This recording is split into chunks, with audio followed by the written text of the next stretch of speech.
Hey guys, welcome to Cricket Fanatics Magazine, and this is your review show. I'm your host, Khalid Moedin. Sorry, I'm just shifting over there because of the light. And this is the review of the Test series between obviously Sri Lanka and South Africa. Now, very interesting day of cricket. A very competitive day of cricket, I would say as well. And I think that the guys have been put in a great shift. Now, let's obviously start off with the first session of the day. Where Lutus Pamla, I feel, bowled really excellently, very aggressively, very accurately to reduce the tail. Obviously, South African bowlers, Anrich Nokia, and of course, as well as Lungingiri, struggled to take out the tail, and obviously Vian Mulder as well. But Luther put in a good shift and really bowled really well to take out the tail. And obviously on his debut, taking 4 wickets for 76 runs, I think it was. So it was excellent performance in the end. What I really enjoyed about it is that he fought back despite the criticism. You would have obviously seen a lot of criticism on social media about him. You would have seen a lot of criticism after his first performance, after day one. For him to come back on day two and perform the way he did, I think that takes an amazing amount of character. And it shows that the youngster has a very strong mentality to come back, fight back, and do what he did. Now, you can say that, yes, it's just a tail, and you can make comments like that. But South Africa in the past have always struggled to take out the tail. We've always conceded a lot of runs against the tail enders. You get a very good example, a famous example is always against Australia. Their bowlers always take us apart. Like Pat Cummins putting on an amazing amount of partnership with the tail enders, was Stuart Broad putting on an amazing partnership with one of their tail enders. I know England bats quite deep, but it's happened quite a few times to South Africa before. And for Luther to come in and be as ruthless as he was, I think it was excellent from his part. That they set obviously a massive total. A lot of people were a little bit was scared about that. I think from a South African point of view, I mean, I saw some crazy comments on Twitter where some guys already said that South Africa have lost the test already. That was after Sri Lanka put on 340 on the board initially before at the end of the day one, and then at the end of day two. I mean, at the end of or you can say 11 o'clock, we're an hour away from the first session. After Sri Lanka put on their score, I mean, I can't believe that so many supporters, and I'm not talking about necessarily all supporters, I'm not going to paint you guys all with the same brush, but a lot of people said that 380 was too much, that South Africa will never chase that, will never get that total. So it's weird why that actually took place. Now, I'm going to allow you guys to give us an opportunity to give a super chat if it's working or not. I see that Dylan, whenever you want to give us a super chat, it's not working. So it's quite weird why that's happening. But to the guys that are out there that I haven't subscribed yet as well, please subscribe to this channel, click that notification bell for all future videos. If you guys want to do a super chat with us as well, the dollar sign is at the bottom right hand corner. I'm not quite sure why it's not working, Dylan. I can't really figure out why it does that sometimes, and it seems to be working on all devices. Remember that on iPhone you can't buy a super chat. It only works on in the browser on your iPhone, or on an Android phone. You can do it from the YouTube app or from a computer. So it doesn't work on a YouTube app via your iPhone apparently. So maybe that is the reason. I don't know why it is malfunctioning once again. YouTube is actually killing us over here with regards to this, because we were hoping that you guys will be able to organize us some super chats for this particular episode. You guys have been trying before, but maybe try those few things that I've mentioned. Maybe that will help. But I'm also going to get a friend of mine to come on board and to come give his insight on this particular innings, especially the way Faf has batted, the way Temba's batted, the way Dean batted, and Aiden batted. Let's get Shay on the screen over here with us. So welcome to the show, buddy. How's it doing? Khalid, how you doing, mate? Just first of all, I wanted to say Merry Christmas to you, Khalid, and all the listeners out there. Wish you all the best for 2021. But yeah, no, I obviously wanted to come on yesterday as well, actually. But I'm actually a little bit glad I didn't. And the reason why is because of Luther Sapamla today. I very much echo your thoughts, Khalid, on this. I was watching, reading comments on social media, which were, I won't go into too much detail. I mean, it was pretty downright terrible, to be honest. There's poor, was he 22 years old?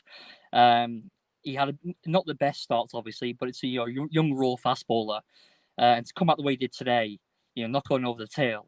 He bowled. I noticed as well yesterday. I don't want to veer too much to day one, but he bowled a lot quicker. It felt in the second and third spells, and today he bowled fast as quicker than yesterday at the beginning. So it was great to see that, and I think also as well, Temba Vuma's also coming with a lot of pressure on his back as well. I think obviously on here we've commented, Khalid, on the fact that there's been a lot of pressure in which should he really play, based on his performances and obviously the surrounding context as well. We won't go too much detail, but we know what we're talking about. But to play the way he played today, I thought was exceptional. I thought he played Kamara, the genuine quick bowler, very well.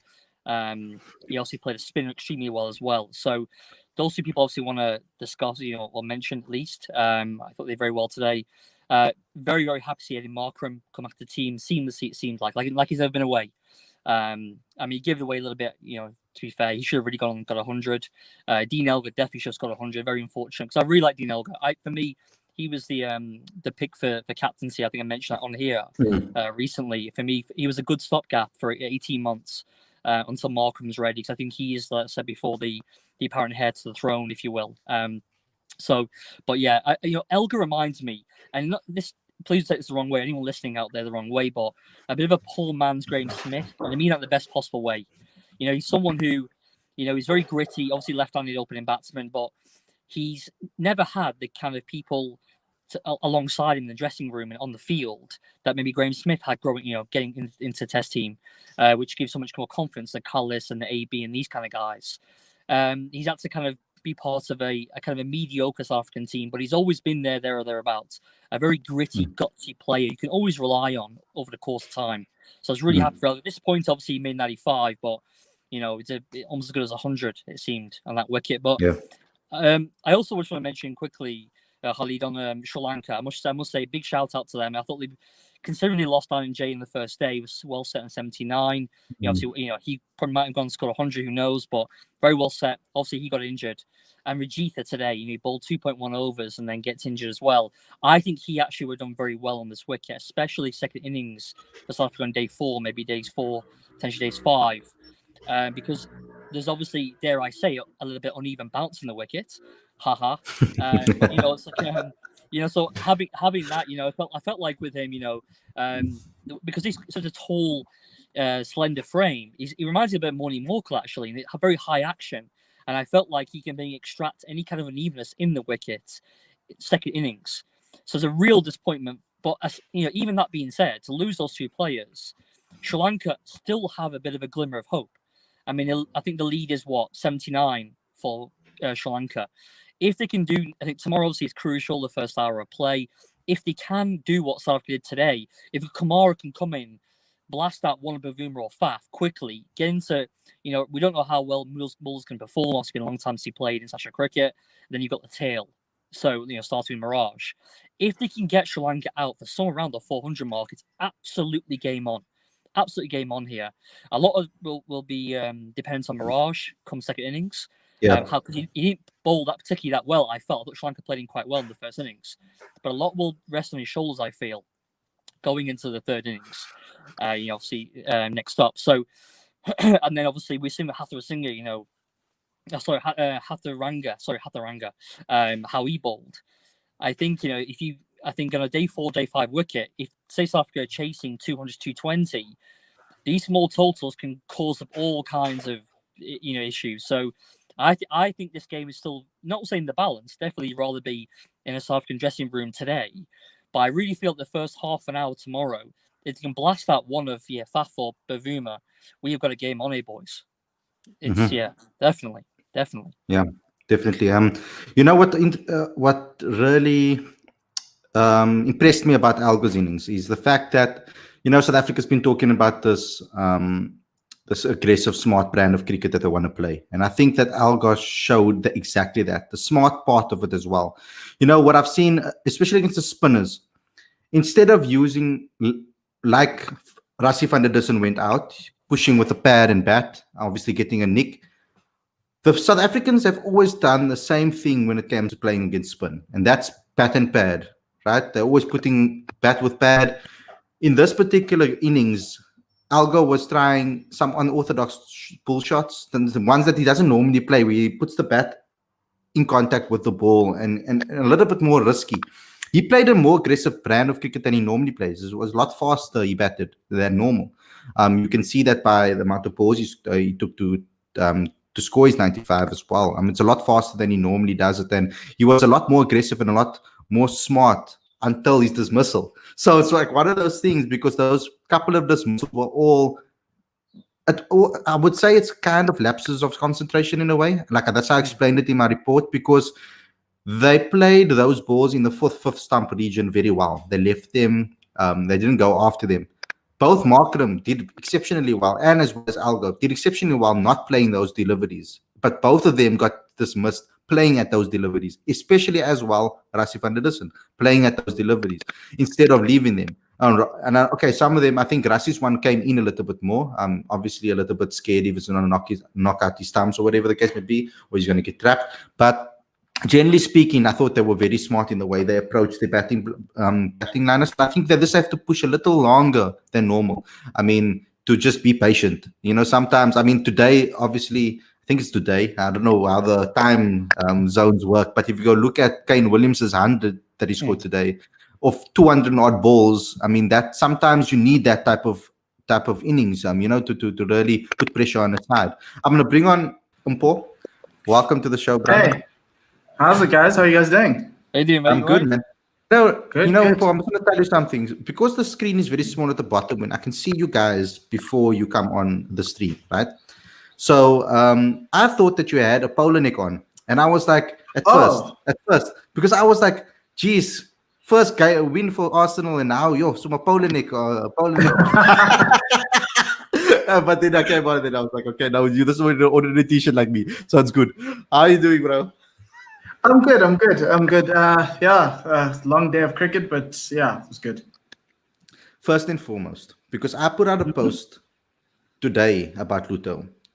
And when I was speaking about why players, my message was actually to the fans, where I said that why do we criticize instead of actually building players up? Why do we break down instead of building players up? Why do we criticize the way we do instead of like giving guys the confidence to perform? But then again, on the flip side, it gives players the opportunity to do what Luto Sapamla did today. Come out to the middle and prove everybody wrong, and puts a lot of power behind that performance. First and foremost, let's start over there, and then you can go into what you think the balance of the match is right now. So I think with Luto, it's a human thing. I think if you watch sport, and it happens a lot with South Africans, that they find themselves in a situation where you are quick to criticize when people do make mistakes. And Luto had a bad session. It wasn't a bad day. He had a bad session, and the spells he bowled after the first session were actually much better. He bowled with more. Mulder bowled the best on day one, but in the final two sessions of the day, Luto and Vian were the ones who were attacking the stumps and making the Sri Lankan batsmen play, whereas the two premier fast bowlers, you would call them, were trying to get the edges, the sexier wickets, getting caught behind, and it was really frustrating. I think yesterday I spoke about 10% of our balls were hitting the stumps, where the rest were outside the off stump. And so I was happy that he came back. It takes a lot of character to come back, especially with the flag that he took on Twitter and on all of social media. He bowled, and I found that first session was telling, because the premier bowlers couldn't get it right. Anrich Nokia couldn't get it right this morning. They even went to that disastrous body line, whatever they want to do with the long stop, thinking that that Shanaka and thinking you're going to pull you or hook you with the top edge. And that was disappointing. And I was frustrated. But then when Luto and Vian came on, they made the Sri Lankans play a bit more. They questioned the off-stump line, made the batsmen think twice. And seemingly Shanaka, who wasn't playing a lot of balls outside the off-stump, all of a sudden, when Luto started bowling, attacking that line, that middle stump line. Then he went a little bit wider, got the edge, and that's when it went. And when South Africa were looking for answers in terms of wickets, Luto provided them. You can say it was the tail enders, but Luto was literally the fourth bowler to bowl today after the three guys who came before him, who have more experience. So I was happy for that, and I think it's one for the haters themselves who are hating on Luto. And I think in South Africa, you just need a little bit of patience. Give people time to build their careers. Excellent. So, guys, I also want to let you know, obviously, about the super chat in the bottom left, right-hand corner of the screen is a little $sign. I don't think that you can buy super chats on iPhone within the app. I think you can only do it in a different browser like Google Chrome or whatever, or Safari, whatever you're going to use, and on your computers, of course. I think for the Chrome, I think for Android apps, the YouTube apps work perfectly. You guys can send in your super chats right now if you want to, and you want us to ask. Because I can't get to all of your questions. You guys ask too many questions now, you see. So I can't get to all of your questions. But guys, to both of you. Can I just finish the last point on the balance of the game, because you asked me that? Yeah, no, I'm gonna get to that right now. I just want to talk a little bit more on Luto. So with regards to that first session, man, because a lot of people are forgetting. So it's first and foremost, it's not Luto's fault that he got picked. That needs to get out there first. That's not his fault that he got picked into the squad, right? He didn't go up to Victor Mpensang and say, "Hey, Victor, pick me with a gun to his head." That's not what happened. He got picked to the squad because they thought that he's going to get that opportunity to do so. It's not his fault that he hasn't played much this season either. That is obviously with the Lions. So for him to be able to recover so quickly, I feel, because you could see he was struggling with his rhythm in that first spell. I don't know if you guys noticed it, but I don't know why, but one of my friends actually messaged me as well to tell me, "Khadi, just look at his rhythm. His rhythm is changing every second, third ball. He's struggling with his rhythm. He's not bowling with the same smoothness every single ball." It's almost like you could see that he hasn't played for a long time. And that's why he was messing up his lengths and messing up his line. He was so inconsistent. But when he came back in his second spell, he was a lot better. And that's why I'm agreeing with what Ampo said, because you don't criticize the player. You can criticize the selectors all you want, but once the player gets picked, put everything that you got behind them to help them play better than they already can, and they already are playing. I don't want you guys to. Everybody's speaking about Anik Nokia now, and I love Anik Nokia. I've loved him for years. And okay, that sounds wrong, but I was a big fan for a long time of Anik Nokia. And on his debut, it was 0-400. That was his first. That was his debut. So, I don't see that how people can, after they've never seen Luto play Test cricket before. I mean, before he was even played a game, they were already writing him off. So, well done to the young lad. I think it's excellent what he's done. And another important point with that is that Dean Alga started his international career on a pair. So that's something to take home. The balance of the game, I think South Africa really improved in that final session, that final hour actually, because that hour after tea, those 3 wickets for 20 runs kind of just threw the balance more towards Sri Lanka's favor. And had Sri Lanka gotten a few more wickets, then South Africa would have found themselves in a little bit more trouble. And so right now, I think Crick Viz has South Africa on 81% to win the game, which I think is ridiculous. But because I think it's still about 60-40 in South Africa's favor. And it's just up to this partnership right now with Timber and Faf. They've done an incredible job to get South Africa out of the hole that they nearly found themselves in at 220 for 4. Chasing 400, and that 97-run partnership is invaluable right now for the team's cause, and that's the value. And I hope people can see the value that Timber brings to the side. He may not be scoring runs at a high clip that you would expect from the more aggressive batsman, but he can come in and support, rotate the strike, and make sure that the senior batsman is comfortable enough to score runs and not necessarily giving him a hole to worry about on the other end. And he supported Faf very well. There were moments where Timber batted very quickly and Faf didn't, and Faf then took over, and then he saw batted really well. The problem I'm having with this match is the bowling. I think the bowlers are a little bit rusty. It's not they're struggling to consistently bowl test match lines and lengths, which is why we're seeing this high amount of runs. There's about 700 runs scored in 2 days. That's ridiculous. From a test match cricket point of view, even in this modern game that we call cricket, with T20 and everything else. And Sri Lanka and South Africa have they're struggling to put a set of balls together that are dot balls that question the batsman. There's always a 4-ball in a 4-ball every regularly, which was the problem, and that's why we're getting these high run rates, and that's what I think fell into the lap of Dean Elgar and Aiden. Whereas Sri Lanka got better in that final session, they bowled with a lot more discipline, and you saw and that worked into Temba's game plan and Faf's game plan in terms of just rotating the strike, waiting for the bad ball that was a lot fewer than earlier on in the day. And so I love that 141 partnership from Dean and Aiden that really helped. You could see that they were playing at home. They were very comfortable. I still think the pitch has something for the bowlers. I just feel the bowlers haven't been consistent enough putting the ball in the right areas. When Sri Lanka put the ball in the right areas, they got 3 for 20. So there's something there. You just need to be able to make batsmen think. You know, they made Rassie think about his off stump a lot, and that's why they got the edge.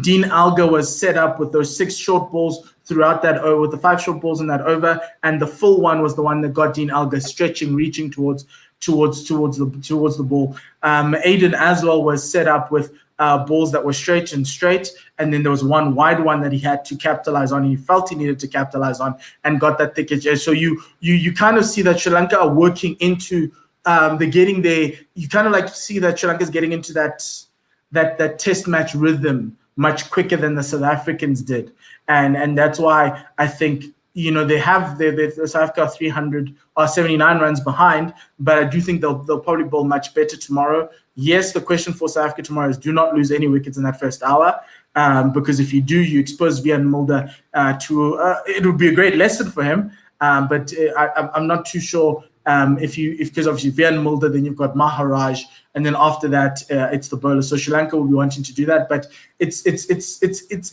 in South Africa's favor. But I do think that Sri Lanka have a lot in this game, and I don't think they're going to just let South Africa have it. Shay, I want your thoughts on this as well. Yeah, I agree with Paul, in particular in regards to the inconsistency in building up pressure from the bowlers. I feel like there wasn't enough pressure being built, that hitting kind of fourth stump line. It was very much, there was always a loose ball every over. I completely agree with that. It was consistently let the batsman off the hook. That was the problem here. I mean, obviously, both sides scoring quickly at 4 and over. Yeah, I saw the same thing yesterday.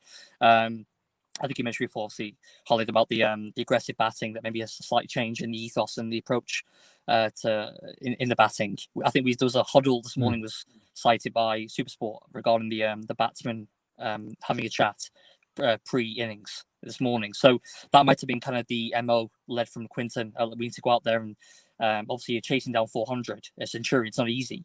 So we have to be aggressive, because the only way, because he went at 3 and over, 2.5 and over, the game could have easily been either petered out or they could have got bowled cheaply. But I think the aggressive stance was the way forward. Obviously, Quinton led from the front in that respect. Obviously, a little cameo of 18 of what was it, 10, 11 balls. Not ideal, really. I mean, I thought his approach could have been a little bit more stifled at that point.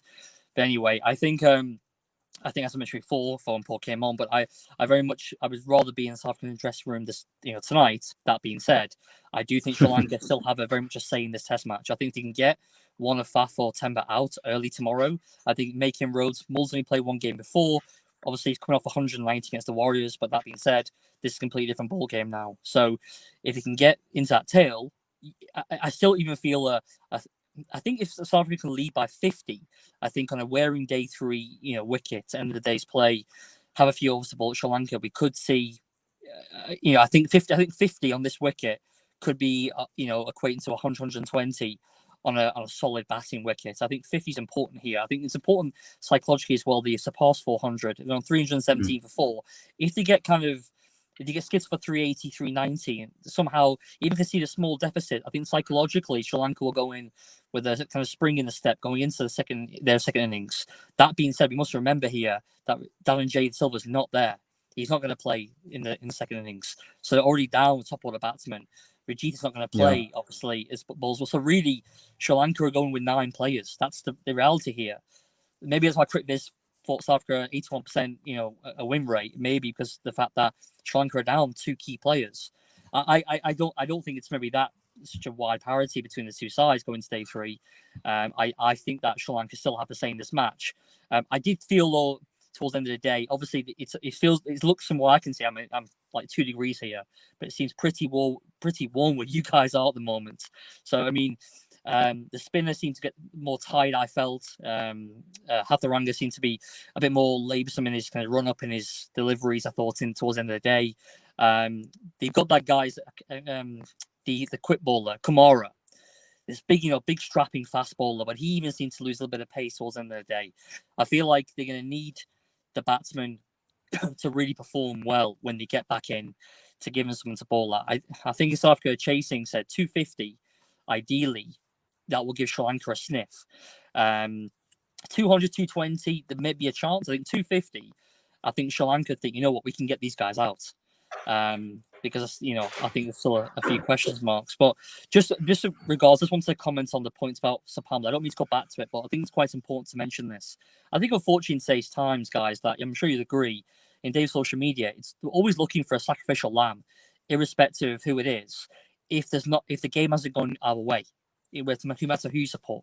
So obviously now Nortje is getting flack. Obviously, I saw that. Obviously, you need to put into context. Nortje made his debut in India. So it's not exactly it's not a gravestone, a graveyard of fast bowlers until recently. So I think any context needs to be applied to that. But Sapamla can only do what he can against the players up against, right? I do think there's maybe slight issues on his length. I think he needs to work on that. I think he's been bowling at his pace of 130, 132. He can't be bowling back the length or bowling too full. I think he still has issues with that. But the reality is, what is he, 22 years old? I mean, he's a young, raw fast bowler. He's going to get better and better and better over time. Nortje, I agree. This kind of this enforcer role to me is complete BS. I hate it. They used Stuart Broad in a very similar way for England years ago. He was using that similar kind of way, and then he realised it wasn't playing to his game. I think Nortje bowling 144, 145 clicks, kind of pitching up there, he can get the ball to move late. I think that's where he's devastating. He can be devastating there, but I think he's been used in the wrong way. So I think Nortje needs to be used in a slightly different way going into that second innings for Sri Lanka. And I think if they do that, I think they get everyone to play to their strengths. I think you could see Sri Lanka possibly toppled. I'm flip-flopping back and forth. The point, I think why I'm saying this is because I'm not sure where the game can head. I'm not completely in the South African camp. It's just going to run away with it, make 475, and then skip Sri Lanka. I don't think that's the case. I think we're going to see more twists and turns tomorrow, personally. Because Sri Lanka show a lot of fight here. I think a lot of credit must be given to them for what's happened here. After Dhananjaya and obviously Vijita, my hat's off really to Sri Lanka for the way he's still in the game even today. So yeah, I'm very much looking forward to tomorrow. I think it'll be a pivotal day in a test match. I think this time tomorrow, I think we'll be a lot closer to knowing who's going to be the winner. Yeah, they definitely deserve credit for the way they batted that middle over battle. So I think they do deserve credit for the way they played over there and the way they batted. To get 396 is not easy. So yeah, I think they played very, very well with regards to that. I see a question over here in the comment section from Saif Ali that I have to address. I don't know CSA will win and get success in cricket with South Africa if South Africa has the quota system. That's what I think that you're trying to say. Now, let me pose this to you, Saif. South Africa as population is majority Black African and players of color. White players are the minority in South Africa compared to other countries where white people are the majority. If we can get more players of color to be successful at cricket, we will naturally be more successful. But the only way we can get there is if we give more opportunities to players of color. As simple as that. And Paul, if you want to add on to that? Just want to add some numbers. The population of color in South Africa is 92%. The white population in South Africa is only 8%. So for centuries, before this past century, we've been picking off of a population of 8% rather than the full 100%. And so right now, we're just trying to make sure that we equip that 92% to be good enough to produce. And we've had, and none of the people who represented the Proteas at international level are scrubs. They've deserved their call-up. They've earned everything, every stripe they get. We just want to have equity in selection, and essentially that's what it is. And I mean, you talk about India, for example, and I know majority of the population over there is Indian, but there's problems for people that are poorer in India to get opportunities again. That's a different type of ball game that we're talking about when it comes to selection. If you look at Australia have problems with Aborigines getting opportunities and people from the Aborigine descent getting opportunities. It's the same thing as in New Zealand when it comes to rugby, that players that are non-white are not getting opportunities. They are trying to create bigger opportunities for those people. So I feel you say, why not the best 11? What is your best 11? Put your best 11 in the comment section and we can discuss your best 11. Shay, do you want to say anything on this? Yeah, I'd love to, Khalid. Yeah. I'm an outsider as well. Safe, I'm not sure where you're from. If you're from South Africa, I probably guess that you're not. I'm also an outsider. I'm in England, obviously, came from my accents, but my parents are from South Africa. My wife's from there as well. I go there every year. I got married there. I was christened, everything. I've got a very deep connection to the country. Yeah, I'm not from there. So I understand to a certain extent two sides of the coin. I can see from the outset, from outside's perspective, it's not a simple case of just pick the best team, just pick the best 11. But you've got to understand the historical context of which you're selecting teams from and understand the history of this country. I'm not trying to veer more into politics here, but I really feel like people who comment on transformation and the quota system, and when you have real no understanding of the country's history, I think it's a little bit misguided. I think it's important to understand where the country's been previously, and even from a sporting perspective since '94, the first democratic election. I think it's important to know how the team was run then up until, for the first 20 years, really, 18 to 20 years, until these quotas, if you want to call it that, came in to play. Like I think, and Paul, you said as well, I think previously in a different show, you said that selection in South Africa is based on opportunity as much as merit. Apologies if I got that wrong a little bit, but I believe opportunity was at the forefront of the crux of your arguments. That it's not just a case of picking the best players. The system, I think what you guys have both nailed it on the head, and I've said this for a long time as well. I remember saying to some of my uncles in Cape Town, I said to him, well, if you open up the whole pool of players, you made it very clear, you're picking from 8% previously, now you're picking from 100%. There's got to be, you're basically opening the whole selection pool, an additional 76%. Think about that, or even 72%, whatever it is. How can that be a disadvantage for this country and selectors going forward? It's going to take some time. There's going to be obviously issues with it because you're dragging people along to make them understand. But I believe maybe it's not maybe our generation of cricket fans who will really feel the benefits of this. Maybe it's 20 years time, 10 years time, where it'll just become the norm, and there'll be no more kind of questions of accusations of this and that, and people will see the benefits. Just like really with the rugby, obviously, the Springboks won the World Cup, last year, and obviously, I believe, guys, correct me if I'm wrong, there was a transformation policy in place. I believe. I think the one. Yes. And Rassie embraced it. He embraced it fully and made sure that everyone understood what it was and the team, and he made sure that we played to everyone's strengths. And that's why, it's guys like Makazole Mapimpi who grew up in the most unbelievable circumstances. The fact that he could make it into a Bok jersey from there is a testament to the transformation and getting him the opportunities to play. Because essentially, if we just carried on,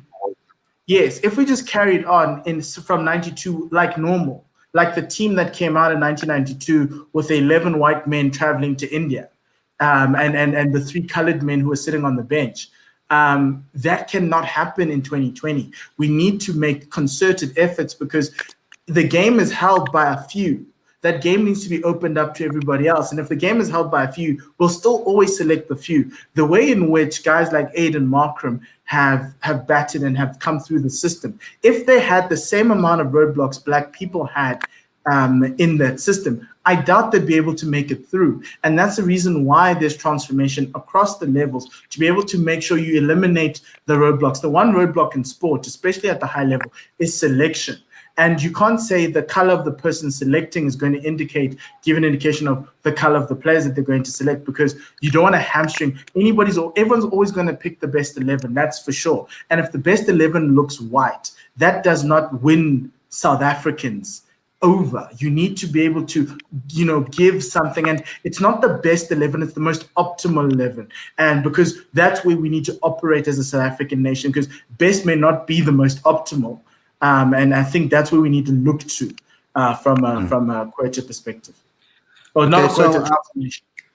Okay, so I can see here that you're saying quota system only inside South Africa. I want you to go away, and I want you to go do your research on South African sport and South African cricket. I think our part of the year is to give you guys an opportunity to learn as well from us, because we have information that maybe you don't have. So there was obviously a period in South Africa's history, especially in sport, because of apartheid, where players of color were not allowed to play for their country. Not because they weren't good enough, just purely because of the color of their skin.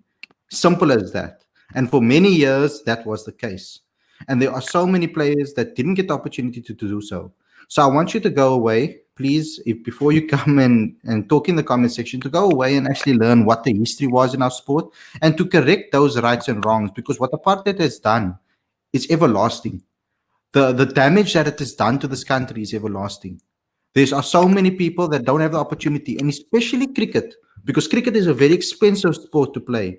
So a majority of our community are struggling to even get food on their table, but they have the talent to be able to play the sport. How do you expect them to pay for 3,000 rand cricket bat or 3,000 rand or 10,000 rand worth of kit to play at a school level? So there's a lot of things that need to be rectified. And if they don't have any heroes, now remember, if you're coming from poverty and you're living in poverty, and you look at your national cricket team and you look at your national rugby team and you look at your national teams and you see there's nobody there representing who looks like me, who's been through what I've been, are you really going to believe that you can make it as a South African sportsman if there's no hero for you to look up to that has went through the struggles that you have gone through? So to some certain extent, these players need to be given opportunities to succeed, because I have to say that majority of white players have everything set out for them to be able to succeed. They go to the top schools, they get the top educations, they get the top coaching. I'm not saying everybody is in that boat, because I have met white players that are disadvantaged, that have struggled, that they had to walk to their cricket matches. Their parents don't have the money to buy them kit, and they had to work their way through. I'm not saying that that's not the case. That's the case in every single sport. But what I'm saying is a large portion of South Africans that are of color are suffering in that way and don't have even the chance to get an opportunity. So they need to have some sort of reputation. But I'm going to stop over there, because we can get into our whole episode on that alone. Guys, just your final thoughts. What are your thoughts on tomorrow's? Obviously we can talk about it after the game, but what are your thoughts on tomorrow's game? I think you said most of it, but I don't want you to make predictions on whether someone's going to get the 50 halves. I don't want any jinxes here. Hey, I've already jinxed 3 players today. Oh, so it was you with Aiden. It was you. No.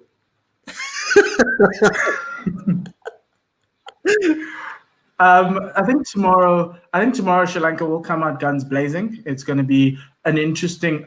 So the first hour, there's 10 overs until the new ball, 9 overs until the new ball. So it's going to be interesting how Shanaka gets that new ball to move. He was getting some swing late in the day, a little bit of reverse there, here and there, so that's going to be key. But obviously, once they get the new ball, they're going to have to take wickets. If they don't, they're going to find themselves in trouble.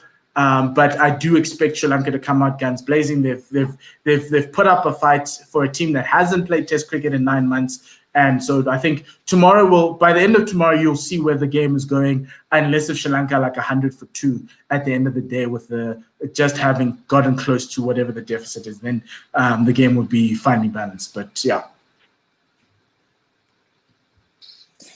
I think that Kamara is very important tomorrow. I think you need to play to their strengths, Sri Lanka, and give Kamara the ball.